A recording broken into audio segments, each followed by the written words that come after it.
Everyone, कैसे हैं आप सभी? मैं आशा करती हूँ आप सभी स्वस्थ होंगे, मस्त होंगे। और आज हमारी क्लास बाल बाल बाल मनोविज्ञान की अगली टेस्ट सीरीज़ की है, जिसमें हम प्रीवियस ईयर क्वेश्चंस को हल करेंगे, जो कि आने वाले आपके एग्ज़ाम के लिए बहुत ही इम्पोर्टेंट हो सकते हैं। तो चलिए फिर क्लास को शुरू करते हैं। शुरू करने से पहले अगर आप चैनल पे नए हैं तो चैनल को सब्सक्राइब करें। अगर चैनल वीडियो पसंद आए तो लाइक करें। तो चलिए स्टार्ट करते हैं। जैसे हमारा आज का पहला क्वेश्चन है, निम्नलिखित में से कौन सी समस्या समाधान की वैज्ञानिक पद्धति का पहला चरण है? तो इसमें हमारे ऑप्शन दे रखे हैं, परिकल्पना का परीक्षण और समस्या के प्रति जागरूकता दूसरा ऑप्शन है, तीसरा है प्रासंगिक जानकारी को एकत्र करना, या चौथा है प्राकल्पना का निर्माण करना। तो इसमें हमारा जो जवाब होगा, तो जैसा कि हम जानते हैं कि वैज्ञानिक पद्धति का जो पहला चरण है इसमें जो है हमें निम्नलिखित 7 चरण बताए गए हैं। जैसे हमारा पहला है कि समस्या को पहचानना, ये पहला चरण है। दूसरा है समस्या का वर्णन करना, और तीसरा है समस्या का डेटा इकट्ठा करना। चौथा है परिकल्पना का निर्माण। पांचवा है परिकल्पना का परीक्षण। छठा है परीक्षण के नतीजों का विश्लेषण, और सातवां है निष्कर्ष निकालना। तो इस तरीके से हम देख सकते हैं कि समस्या के समाधान की जो 7 चरण है, 7 चरणों में जो दिया गया है, जिस उसमें से हमें पहला पूछा है पहला चरण कौन सा होगा। तो देखिए इसमें जो है भाषा अलग अलग तरीके से भी पूछ सकता है। जैसे समस्या के पहचानना या समस्या के प्रति जागरूक होना, ये हमारा पहला चरण होगा, जो कि ये ऑप्शन नंबर 2 का सही जवाब है। और इसी तरीके से जैसे परिकल्पना यहाँ पे प्राकल्पना या परिकल्पना दोनों का मतलब एक ही है। तो भाषा अलग अलग हो सकती है, लेकिन जवाब हमें एक जैसा ही समझना है, क्योंकि भाषा के चेंज होने से आंसर हमारा चेंज नहीं होगा। तो इस वजह से हमें ध्यान रखना है। और इसका सही जवाब होगा ऑप्शन नंबर 2, समस्या के प्रति जागरूक होना। उसके बाद हम आगे बढ़ेंगे। उसके बाद हम आगे बढ़ेंगे और देखेंगे कि अगला क्वेश्चन है, अधिक प्यार देने की भावना से होने वाली हानि। तो जैसे इसमें ऑप्शन बताया है कि भावनात्मक अकेलापन महसूस होता है। दूसरा ऑप्शन दिया है अधिक रक्षात्मक होना। तीसरा दिया है इससे निर्भरता की भावना ज्यादा विकसित हो जाती है। और चौथा दिया है तनाव व चिंता का गुण पैदा होना। तो इसमें हमारा जवाब, तो इसमें हम देख सकते हैं कि कहने का मतलब ये है कि अगर हम अपने बच्चों को अधिक प्यार देंगे, किसी बालक को ज़्यादा प्यार देंगे, तो वो उसमें क्या होगा, उसमें जो है निर्भरता की जो भावना है ज़्यादा विकसित हो जाएगी। तो वो जो है उस पे डिपेंड हो जाएगा। तो इस वजह से वो विकसित नहीं हो पाएगा। उसकी मानसिक क्षमता जो है संकुचित रह जाएगी और वो दूसरों पे निर्भर रह जाएगा। तो इसका सही जवाब होगा, इससे निर्भरता की भावना ज़्यादा विकसित हो जाती है और वो निर्भर रहता है। अब जैसे फॉर एग्जाम्पल के तौर पे, अगर कोई बालक अपने साथ अपने पेरेंट्स को एग्जाम दे, अब कोई 25 साल का कोई बालक है और वो जाता है अपने माता पिता को अपने साथ एग्जाम दिलाने और देने के लिए, तो वो जो है दिखाता है कि किस तरीके से उसका पालन पोषण हुआ है, कितने लाड प्यार से हुआ है। तो वो उस सिचुएशन में बच्चा जो है ज़्यादा विकसित नहीं हो पाता। उसकी जो है अंदर की जो एबिलिटी है वो उसको जो है विकसित नहीं होने देती है। तो इस तरीके से हम कह सकते हैं कि अधिक प्यार देने की भावना से होने वाली जो हानि है, वो बच्चे को निर्भर बना देती है किसी दूसरे पर। जबकि यहाँ भावनात्मक अकेलापन महसूस हो तो होगा ही नहीं, क्योंकि सब उसको देंगे अपना अपना प्यार, तो वो अकेलापन क्यों महसूस करेगा। अधिक रक्षात्मक ये भी नहीं होगा, तनाव व चिंता ये भी नहीं होगा। तो इसका सही जवाब होगा, इससे निर्भरता की भावना ज्यादा विकसित हो जाती है। उसके बाद हम आगे बढ़ेंगे, अगला देखेंगे। बाल्यावस्था को किलपैट्रिक ने कहा है, क्या कहा है? संचय काल ऑप्शन नंबर 1, या ऑप्शन नंबर 2 बड़ी उलझन की अवस्था का काल। तीसरा है प्रतिद्वंद्वात्मक समाजीकरण का काल, या चौथा है मिथ्या परिपक्वता का काल। तो इसमें हम देखेंगे कि किलपैट्रिक ने इसको इस विधि को कहा है प्रोजेक्ट विधि। तो इसको हम कह सकते हैं कि इसे हम कह सकते हैं इसको हम प्रोजेक्ट विधि भी कहते हैं। और इसमें जो है ऑप्शन नंबर दिया है कि संचय काल जी नहीं, ये नहीं होगा। बड़ी उलझन की अवस्था का काल, ये भी नहीं होगा। तो इसका ऑप्शन नंबर 3 होगा, जो कि प्रतिद्वंद्वात्मक समाजीकरण का काल, जो कि इसका जो है बाल्यावस्था के काल को इन्होंने, है ना, किलपैट्रिक ने कहा है प्रतिद्वंद्वात्मक समाजीकरण का काल। तो इसका आंसर नंबर हो जाएगा 3, जो कि सही है। उसके बाद हम आगे बढ़ेंगे और देखेंगे, पर्यटन व स्काउटिंग की शिक्षा देने की उचित अवस्था है ना? क्या होगा? शैशवावस्था, किशोरावस्था, प्रौढ़ावस्था या बाल्यावस्था? किसमें हम पर्यटन व स्काउटिंग की शिक्षा देने की उचित अवस्था को समझते हैं? तो इसमें जो है हमारा जो स्काउटिंग और पर्यटन की जो शिक्षा है हमें देनी चाहिए बच्चों को बाल्यावस्था में। इस बाल्यावस्था में बच्चे जो है उत्तर बाल्यावस्था के काल में जैसे 5वीं और छठी 7वीं क्लास में जो होते हैं लगभग उसी उसी उत्तर बाल्यावस्था काल में ही बच्चों को पर्यटन और स्काउटिंग की शिक्षा दे देनी चाहिए, जिससे बच्चों के अंदर एक क्यूरियोसिटी उत्पन्न हो। उसके बाद हम आगे बढ़ेंगे और देखेंगे कि 6 से 12 वर्ष की अवधि की एक अपूर्व विशेषता है, क्या है? अधिकतम योग्यता का विकसित होना, मानसिक शक्तियों का तीव्र विकास होना या मानसिक रुचियों में स्पष्ट परिवर्तन या धार्मिक भावना का विकास होना। तो 6 से 12 वर्ष की अवधि की एक अपूर्व विशेषता क्या है? तो इसमें हमारा जो सही जवाब होगा ऑप्शन नंबर सी कि मानसिक रुचियों में स्पष्ट परिवर्तन। ये जो है 6 से 12 वर्ष की अवधि यानी बाल्यावस्था काल में ही बच्चों को मानसिक रुचियों में स्पष्ट परिवर्तन की एक अपूर्व विशेषता दिखाई देती है, जो कि बाल्यावस्था की विशेषता का एक उदाहरण है। जबकि अधिकतम योग्यता का विकसित होना ये इसमें बाल्यावस्था काल में नहीं होता, क्योंकि इसमें बच्चों की जो योग्यता की जो विकसित होती है क्षमता, वो लगभग धीमी गति से होने लगती है। जबकि मानसिक शक्तियों का तीव्र विकास होना ये जो है शैशवावस्था में ही ज़्यादातर हो जाता है। जब जब बच्चा शैशवावस्था काल में होता है तभी जो है इसमें मानसिक शक्तियों का तीव्र विकास होता है। तो इसका सही जवाब होगा मानसिक रुचियों में स्पष्ट परिवर्तन, ऑप्शन नंबर सी। उसके बाद हम आगे बढ़ेंगे। किस मत के अनुयायियों का कथन है कि विकास की क्रिया का आरंभ फिर से होता है? सामान्य से विशिष्ट की ओर विकास प्रक्रिया के समान प्रतिमान, मस्तकोद्मुखी सिद्धांत या संगठित प्रक्रिया। तो इसमें हम देखेंगे कि आरंभ सिर से पैर होता है, सिर से पैर की तरफ होता है इसका आरंभ। तो इसको हम सिफेलोकोडल कहते हैं। इसको हम कहते हैं सिफेलोकोडल के नाम से जानते हैं, जिसमें हम कह सकते हैं कि मस्तकोद्मुखी सिद्धांत, जो कि सिर से पैर की तरफ होता है, इस सिद्धांत का प्रतिपालन मस्तकोन्मुखी। तो इसका मस्तकोद्मुखी सिद्धांत जो है ऑप्शन नंबर सी हो जाएगा, जिसका सिर से पैर की तरफ विकास होता है। इसको हम इससे मस्तकोद्मुखी सिफेलोकोडल, जो कि इसका हिंदी अनुवाद है मस्तकोद्मुखी सिद्धांत, ऑप्शन नंबर सी। उसके बाद हम आगे बढ़ेंगे। मानव विकास जिन 2 कारकों पर निर्भर करता है कौन से हैं? जैविक व आर्थिक, जैविक व सामाजिक, सामाजिक व राजनैतिक या सामाजिक व आर्थिक। ये बहुत ही हल्का क्वेश्चन है जो आप समझ पा रहे होंगे। तो इसमें जो है 2 कारक जिन पर बच्चे का या मानव का विकास निर्भर रहता है वो होता है वातावरण और वंशानुक्रम।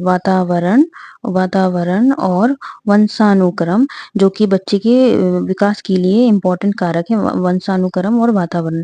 तो अगर ऑप्शन में ये नहीं है तो हम इससे रिलेटेड समझेंगे। जैसे इसमें दिया है जैविक व सामाजिक, जो कि इससे रिलेटेड है ना? जैविक और सामाजिक जो बालक के 2 ऐसे कारक हैं जो ऐसे फैक्टर्स हैं जो बच्चे के विकास को प्रभावित करते हैं। जबकि आर्थिकी और जैविक जो है नहीं, ये कारक नहीं है, राजनीतिक भी नहीं और ये सामाजिक और आर्थिक ये दोनों है। आर्थिक इसमें आ गया तो ये नहीं होगा। तो हमारा जैविक और सामाजिक ये 2 ऐसे कारक हैं जो मानव विकास जिन 2 कारकों पर निर्भर करता है। उसके बाद हम आगे बढ़ेंगे। किशोर में विद्रोह का उपयुक्त कारण है दृष्टिकोण में परिवर्तन, सामाजिक संबंधों में परिवर्तन या माता-पिता द्वारा उसके जीवन को नैतिक आदर्श में डालने का प्रयास या भावी व्यवसाय का चुनाव करने के लिए सदैव चिंतन। तो ये किशोर अवस्था के विद्रोह का उपयुक्त कारण इसमें इनमें से पूछा गया है। तो इसका सही जवाब होगा। तो सबसे पहले तो ये जो है किशोर अवस्था, ये जो किशोर अवस्था को हम एक तरीके से कह सकते हैं तूफान या संघर्ष की अवस्था भी कह सकते हैं, जिसमें बच्चा जो है अपने फ्यूचर को लेकर या अपनी लाइफ को लेकर काफ़ी ज़्यादा चिंतित रहता है और वो जो है अपनी फ्रीडम और प्राइवेसी के लिए बहुत ज़्यादा सोचता है और उसमें जो है माता-पिता द्वारा उसके जीवन को नैतिक आदर्श देने की दिशा में वो जो है प्रतिद्वंद और विद्रोह की उसकी भावना जो है जागृत होती है किशोर अवस्था में। तो इस तरीके से इसका सही जवाब होगा माता-पिता द्वारा उसके जीवन को नैतिक आदर्श में डालने का प्रयास करना ही किशोर अवस्था में विद्रोह का एक उपयुक्त कारण माना जाता है। ओके, देन आगे बढ़ेंगे। किस अवस्था में विकास की दिशा अनिश्चित और अस्पष्ट से विशिष्ट की ओर होती है? शैशवावस्था, बाल्यावस्था, किशोरावस्था या उत्तर किशोरावस्था? तो जैसे हमारे वॉटसन ने हमें कहा था कि अगर हमें कोई बालक दे दो जिसे मैं जैसा चाहे वैसा बना सकता हूँ, तो वो जो है शैशवावस्था के बालक की बात कर रहे थे कि एक शैशवावस्था की जो बालक है, उस बालक को जैसे चाहे वैसे जिस भी रूप में ढालना चाहे, जो बनाना चाहे, वो शैशवावस्था के बालक को जो है बना सकते हैं, क्योंकि इस अवस्था में बच्चे की जो विकास की जो दिशा होती है, वो अनिश्चित होती है और अस्पष्ट से विशिष्ट की ओर, है ना? जब बच्चे को जैसा चाहे वैसा हम बना सकते हैं, जो कि अस्पष्ट और अनिश्चित होता है, और उसको हम एक विशिष्ट दिशा की ओर अग्रसर कर सकते हैं। तो इसमें हो जाएगा शैशवावस्था की अवस्था को हम किसी भी अनिश्चित और अस्पष्ट से विशिष्ट की ओर प्रभावित रूप से आगे बढ़ा सकते हैं। तो ऑप्शन नंबर 1 होगा शैशवावस्था। उसके बाद हम आगे बढ़ेंगे। वैलेंटाइन वैलेंटाइन ने सीखने का आदर्श काल माना है, वह है बाल्यावस्था को, किशोरावस्था को, शैशवावस्था को या उत्तर किशोरावस्था को। तो सबसे पहले मैं बता दूं कि ये जो वैलेंटाइन है, ये एक वैज्ञानिक है, इनका नाम वैलेंटाइन है। हम दूसरा वाला वैलेंटाइन ना समझे, जो डे वाला है वो वाला नहीं है, ये वैलेंटाइन डे वो वैलेंटाइन वैज्ञानिक नाम है, एक वैज्ञानिक है, ठीक है। तो इसमें जो है इन्होंने कहा है सीखने का आदर्श काल उन्होंने माना है शैशवावस्था को। शैशवावस्था के काल को सीखने का एक आदर्श काल माना जाता है, जिसमें बच्चे को जैसा चाहे वैसा हम बना सकते हैं, और इसमें बच्चे की जो सीखने की जो क्षमता है सबसे ज्यादा होती है, सबसे अधिक होती है। तो ये इसका ऑप्शन नंबर सी होगा। उसके बाद हम आगे बढ़ेंगे। प्याजे के संज्ञानात्मक विकास के अनुसार अनुदेशन होना चाहिए, वस्तुपरक, दोनों प्रकार का, व्यक्तिपरक, उपर्युक्त में से कोई नहीं। तो इसमें जो है प्याजे के संज्ञानात्मक विकास के अनुसार अनुदेशन होना चाहिए, मतलब किस तरीके से उनको डायरेक्ट करना चाहिए। तो ये होना चाहिए व्यक्तिपरक। व्यक्तिपरक जो है व्यक्ति से व्यक्ति को किस तरीके से अनुदेश देना चाहिए। जैसे ए व्यक्ति एक अलग है, बी व्यक्ति अलग है, तो इन दोनों की क्षमताएं अलग है, कैपेबिलिटी अलग है, योग्यताएं अलग है, जो भी है, दोनों व्यक्ति एक दूसरे से अलग है। तो इनकी जरूरतें, उनकी क्षमताएं के अनुसार देख परख कर ही व्यक्ति को उसके अनुसार ही जो है अनुदेशन देना चाहिए। एक जैसा अनुदेशन दोनों की क्षमताओं को भिन्न-भिन्न प्रभावित कर सकती है। तो इस तरीके से हम कह सकते हैं कि व्यक्तिपरक जो है प्याजे के संज्ञानात्मक विकास के अनुसार अनुदेशन होना चाहिए। ऑप्शन नंबर ये वैसे सीरीज में 1, 2, 3 में कॉम्बिनेशन में इसका वो ऊपर नीचे हो गया है, तो आप समझ लीजिए कि ये 3 है। ओके, देन हम आगे बढ़ेंगे। शैशवावस्था के लिए असत्य कथन है। प्रथम 3 वर्षों में शिशु का शारीरिक विकास अति तीव्र गति से होता है, जबकि ऑप्शन नंबर 2 दिया है प्रथम 3 वर्षों तक शिशु की लगभग सभी मानसिक शक्तियों पर कार्य करने लगती है। तीसरा है बालक प्रथम 6 वर्षों में आगामी 12 वर्षों से दुगुना सीख लेता है। और फोर्थ है वह सत्य असत्य में अंतर करने की क्षमता पूर्णतया विकसित कर लेता है। तो इसमें शैशवावस्था का असत्य कथन क्या होना चाहिए? तो इसमें जो है हम कह सकते हैं कि ये शैशवावस्था की स्पेलिंग होगी, ये थोड़ा मिस इंटरप्ट हो गया है। शैशवावस्था। तो इसमें जो है प्रथम 3 वर्षों में शिशु का शारीरिक विकास अति तीव्र गति से होता है। बिल्कुल सही बात है, जितना बालक जो है 3 वर्षों में सीख लेता है, उसका शारीरिक और मानसिक विकास तीव्र गति से होता है, ये सही जवाब है। जो कि प्रथम 3 वर्षों तक शिशु की लगभग सभी मानसिक शक्तियां कार्य करने लगती हैं, ये भी बिल्कुल सही है। बालक प्रथम 6 वर्षों में आगामी 12 वर्षों से दुगुना सीख लेता है, ये भी बिल्कुल सही है। जबकि जो चौथा है वो सत्य असत्य में अंतर करने की क्षमता पूर्णतः विकसित कर लेता है, ये नहीं है, ये नहीं होगा। तो इसका जो जवाब होगा, जो कि हमसे पूछा गया है कि असत्य कथन को पहचानिए, तो ये ऑप्शन आंसर नंबर इसका 4 होगा, जो कि वो पूर्णतः विकसित नहीं कर पाता सही और गलत में। ये शैशवावस्था की एक क्रिया नहीं है। उसके बाद हम आगे बढ़ेंगे। विकास के संबंध में मैकडोगल ने क्या कहा है? व्यक्तित्व का विश्लेषण किया, मूल प्रवृत्तियात्मक व्यवहार का विश्लेषण किया, या बालक के शारीरिक विकास का विश्लेषण किया, या उपरोक्त सभी। तो मैकडोगल ने जो हमें 14 मूल प्रवृत्तियां बताई हैं, मैकडोगल की जो 14 मूल प्रवृत्तियां हैं, और उस मूल प्रवृत्तियों के साथ उसके 14 संवेग भी बताए हैं। मूल प्रवृत्तियां और संवेग को भी उन्होंने बताया है ना, संवेग को भी बताया है। तो इसमें जो है व्यक्ति का विश्लेषण किया, नहीं ये नहीं होगा, जो कि मूल प्रवृत्तियात्मक व्यवहार का विश्लेषण किया। तो इसका सही जवाब होगा 2। तो इसका ऑप्शन नंबर 2 होगा सही, मूल प्रवृत्तियात्मक व्यवहार का विश्लेषण करना। ओके, देन हम आगे बढ़ेंगे। जब हम किसी भी व्यक्ति के विकास के विषय में चर्चा करते हैं, तो हमारा आशय क्या होना चाहिए? उसकी कार्य क्षमता से होता है, उसकी परिपक्वता से होता है, उसकी शक्ति ग्रहण करने से होता है, या उपयुक्त सभी? तो तो इसका हमारा जवाब होगा कि उपरोक्त सभी, जिसमें हम किसी भी व्यक्ति के विकास की उसकी कार्य क्षमता से आंकड़ा लगा सकते हैं, उसकी परिपक्वता से आकलन कर सकते हैं, उसकी शक्ति ग्रहण करने की क्षमता से उसका आकलन किया जा सकता है। तो हम कह सकते हैं कि उपरोक्त सभी जो है हम किसी भी व्यक्ति के विकास के विषय में चर्चा कर सकते हैं। ओके, फिर हम आगे बढ़ेंगे। चरित्र आदतों का पुंज होता है। ये कथन है, सत्य है, असत्य है, सत्य व असत्य दोनों है, कह नहीं सकते। तो इसका जो जवाब होगा सत्य होगा, ऑप्शन नंबर ए बिल्कुल। जैसा हमारा चरित्र होगा, जैसा हमारी आदतें होंगी वैसा ही हमारा नेचर हो जाएगा, हमारा चरित्र हो जाएगा।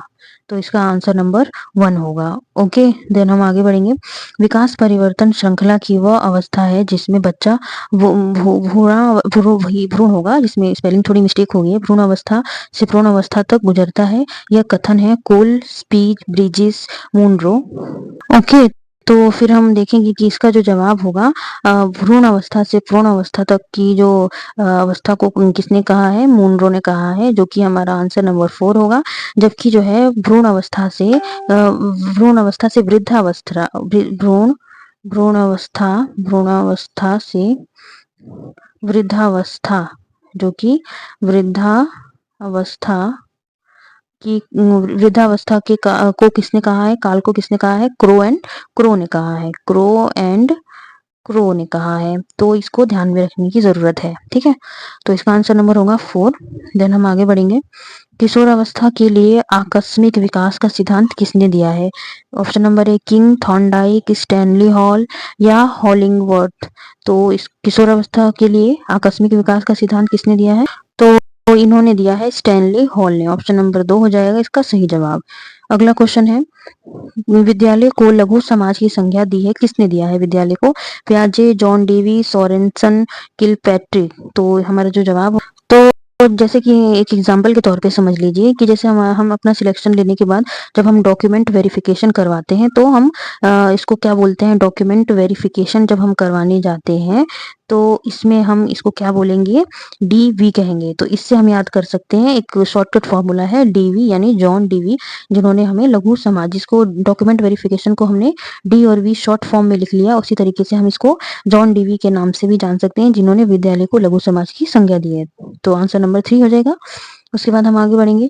किशोर के विरोधी व्यवहार का कारण है संवेगों में परिवर्तनशीलता, क्रोध, पारिवारिक जीवन कष्टमय होना या शारीरिक परिवर्तन। तो इसमें हम जवाब है, तो इसका जो जवाब होगा संवेगों में परिवर्तनशीलता, जबकि क्रोध ये नहीं होगा, ये इसका नहीं होगा, पारिवारिक जीवन कष्ट में नहीं, ये भी नहीं, शारीरिक परिवर्तन ये भी नहीं। तो संवेगों में जो परिवर्तनशीलता है किशोर की विरोधी भावना को उत्पन्न करने के लिए उसके संवेगों में परिवर्तनशीलता को दर्शाता है।